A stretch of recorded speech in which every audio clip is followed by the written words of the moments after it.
যে খ্রিস্টের শান্তি সমস্ত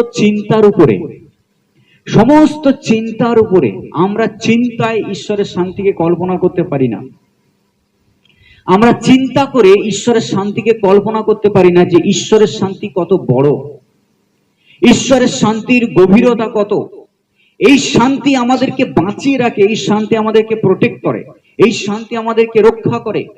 আর পৌল বলছে যে সমস্ত চিন্তার উপরে, চিন্তার অতীত যে ঈশ্বরের শান্তি, সেই শান্তি যীশু খ্রিস্টতে তোমার হৃদয় আর মনকে রক্ষা করবে। হালেলুয়া।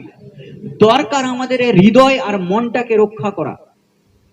এই হৃদয় আর এই মন, এই দুটো জিনিস আমাদেরকে সব থেকে তাড়িত করে, আমাদেরকে বিচলিত করে। যখন আমাদের হৃদয়ের শান্তি নেই, তো সারা পৃথিবীতে শান্তি নেই।